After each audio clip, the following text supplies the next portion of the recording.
بسم الله الرحمن الرحيم. السلام عليكم ورحمة الله تعالى وبركاته.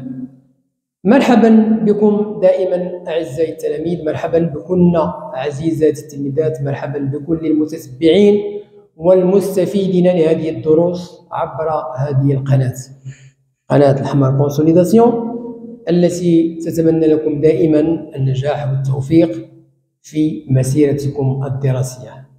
هذه القناة التي تقدم لكم دائما كل ما تحتاجونه من دروس الدعم والتقوية في مادتي اللغة الفرنسية والرياضيات بالسلكين الابتدائي والإعدادي. قناة الحمار كونسوليداسيون التي تطلب منكم وهذا فضلا وليس أمرا المشاركة في هذه القناة وتفعيل الجرس لكي يصلكم دائما الجديد. شكرا جزيلا لكم على اللايكات ديالكم وعلى لي كومونتير وعلى البارطاج لكي تعم هذه الفائدة. شكرا مرة ثانية على المشاركة. Bonjour à tous, bonjour à toutes, bonjour à tous les fans de ma chaîne. J'espère que vous allez toujours comme d'habitude très bien. Bon, je suis toujours revenu pour vous présenter une nouvelle leçon de la langue française. C'est une leçon destinée aux écoliers et aux écolières de la 6e année enseignement primaire. Ce sont des exercices d'application comme un contrôle pour contrôler les acquisitions acquises au cours des leçons précédentes. Bon, soyez attentifs et suivez bien. Cours 6e année, enseignement primaire, exercice écrit. Premièrement, lexique.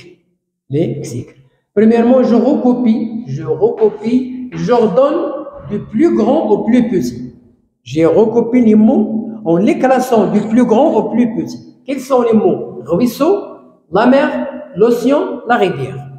D'après vous, quel est le plus grand? C'est l'océan. Après, la mer. Après, la rivière. Et après, le ruisseau. Donc, l'océan, la mer, rivière, ruisseau. Deuxièmement, je donne le contraire de... je donne le contraire de... Ça veut dire des mots qui sont écrits ici. Léger, quand on dit léger, ça veut dire un sac léger. Le contraire, c'est lourd. Chaude, est chaude. L'eau est chaude. Le contraire, c'est froide. Mobile, quelque chose qui est mobile, ça veut dire qu'il se déplace. Immobile, ça veut dire qu'il ne bouge pas. Sale, la chemise est sale, la chemise est propre. Donc voilà le contraire des mots. Deuxièmement, grande grammaire. Alors, troisièmement, l'exercice numéro 3, transforme la phrase suivante à la forme interrogative de deux façons différentes. Donc, nous avons une phrase déclarative, on va la transformer, ça veut dire la rendre une phrase interrogative, et nous avons vu que la phrase interrogative est marquée par est-ce que, par l'inversion du sujet ou par l'intonation. Donc, on va essayer de choisir deux. Il faut renouveler l'eau des canalisations avant de le boire. Après un arrêt de l'eau qui passe par les robots, par les canalisations, après, il faut renouveler l'eau avant de le boire. Ça veut dire ouvrir le robinet et laisser l'eau couler pendant 3 minutes ou bien 2, pour que les déchets passent et sortent des canalisations. Donc, voilà une phrase déclarative. Donc, on va la transformer, ça veut dire la rendre interrogative en posant une question. Premièrement, avec est-ce que. Nous avons est-ce que et nous avons il de voyez, donc on va mettre l'apostrophe. Est-ce qu'il faut renouveler l'eau des canalisations avant de le boire? Est-ce qu'il faut renouveler l'eau, voilà, des canalisations avant de le boire? Donc voilà les pointillés, voilà le point d'interrogation. Il faut marquer le point d'interrogation, sinon ce n'est pas une phrase interrogative. Deuxièmement, l'intonation. Je vais garder la phrase, mais je fais l'intonation. Il faut renouveler l'eau des canalisations avant de le boire. Voilà ce qu'on appelle l'intonation, ça veut dire le rythme.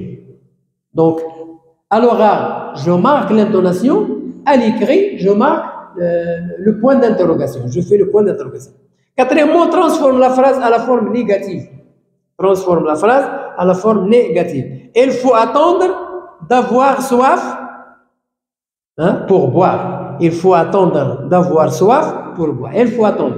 La forme négative, ici, ne pas. Il ne faut pas attendre d'avoir soif pour boire de l'eau.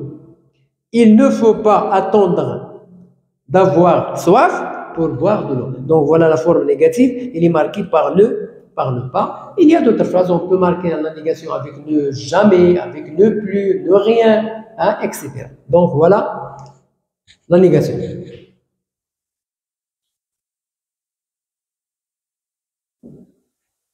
Je termine l'explication. Alors, cinquièmement, relis les deux phrases pour exprimer la cause. Nous avons deux phrases. La phrase A, il y a de l'eau partout.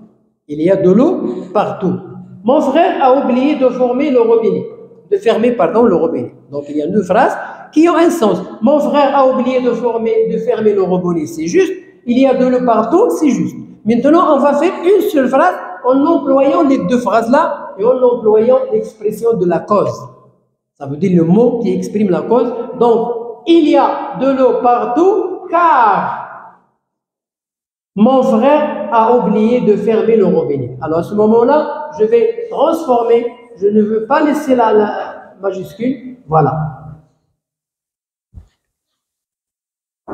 Il y a de l'eau partout car mon frère a oublié de fermer le robinet. Voilà, on a réuni les deux phrases en une seule en exprimant la cause par car. 16e, écris les nombres en lettres. Sans manger, mais en buvant, un homme survit 40. Donc 40, il est écrit en chiffres. Voilà, en lettres. 40 jours et sans effort. Sans manger ni boire, il meurt. En 3. Donc voilà les chiffres. 3. Voilà les lettres. En 3 jours. Donc on a les chiffres et on a écrit les chiffres en lettres. 7e, relève de la phrase suivante. Relève de la phrase. Relève de la phrase suivante. Chaque jour, j'ai réglé les fleurs avec l'arrosoir. Donc voilà la phrase. Qu'est-ce qu'on va extraire? Qu'est-ce qu'on va relever? Un complément d'objet direct. Voilà le complément d'objet direct. Chaque jour, gérer quoi? Les fleurs. Un complément d'objet direct. Gérer les fleurs avec l'arrosoir quand? Chaque jour. Donc voilà, le complément circonstanciel de temps. C'était chaque jour. De quel type sont les phrases suivantes? Pensez à économiser l'eau. Nous avons ici un verbe à la deuxième personne du pluriel. Il n'y a pas de sujet, c'est un ordre. Donc, c'est une phrase impérative. Comme cette eau, regardez la phrase commence par comme, donc on s'exclame. Comme cette eau est douce. Voilà le point d'exclamation. C'est une phrase exclamative. Conjugaison, écris les verbes entre parenthèses au temps demandé.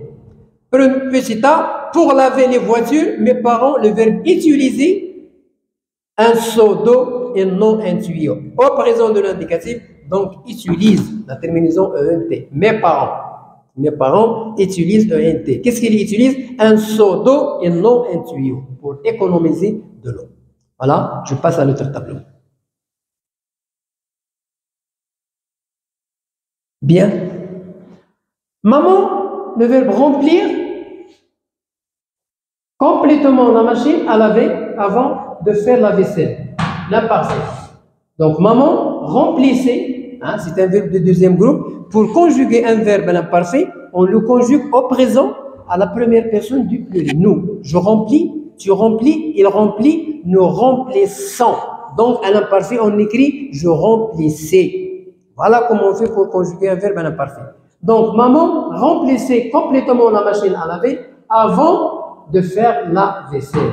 Bien, imparfait. Mon frère préparait, au passé composé. Mon frère a préparé, le passé composé avec l'auxiliaire avoir. A réparé, les robinets, passé composé. Il a réparé, islah. Ne pas laisser. Regardez ici le verbe à l'impératif. On écrit ne pas. On écrit ne pas. Hein, devant un verbe à l'infini, à l'infinitif. Alors, qu'est-ce qu'on dit? L'eau, ne pas laisser l'eau couler lorsque vous brossez vos dents. L'impératif. Donc, on va conjuguer le verbe à l'impératif. Donc, ici, vos dents, vous brossez. Donc, la deuxième personne du pluriel. Ne laissez pas l'eau couler lorsque vous brossez vos dents. Impératif. L'orthographe ajoute les accents qui manque.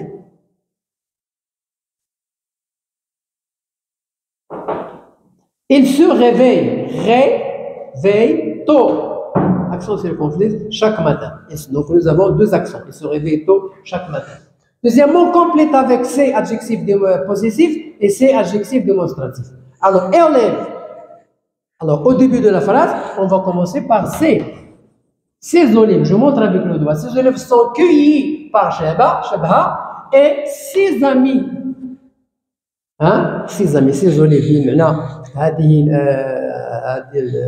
هذا الزيتون تم قطفه من طرف شبهة et ses amis وأصدقائها أو صديقتها. Trouve le pluriel des noms. Un journal, les journaux. Pardon, un journal, des journaux. C'est un article indéfini. Un pneu, des pneus. Avec S. Donc, un article défini, indéfini, donc il faut le pluriel indéfini. C'est un article indéfini. Quand il y a un article défini, comme le, la, les, on dit les. Le, la, les et l'apostrophe, les. Un, une, des. Voilà. Expression écrite, met en ordre les phrases pour trouver un paragraphe. Nous avons, il a laissé sa bicyclette dans le couloir de l'école. Il a laissé, le couloir de l'endroit. Slimane est venu rendre visite à son ami. Slimane جاء باش يدير واحد الزيارة للصديق ديالو. À sa sortie, la bicyclette a disparu. عندما خرج لم يجد دراجته. Le malfaiteur est rentré chez lui à pied. هنا السارق دخل عنده على رجله. إذا quelle est la première phrase? Slimane est venu rendre visite à son ami. Deuxièmement, il a laissé sa bicyclette dans le couloir. Troisièmement, le malfaiteur est rentré chez lui à pied. Quatrièmement, à sa sortie, la bicyclette a disparu. Donc voilà les phrases. Nous avons 1, 2, 3 et 4. Bon, voilà la fin de notre leçon. Ce sont des exercices d'application, de grammaire, de conjugaison, du lexique, d'orthographe. Ce sont des préparations, si vous voulez, à l'examen. Bonne chance, bonne réussite. À la prochaine vidéo. Au revoir.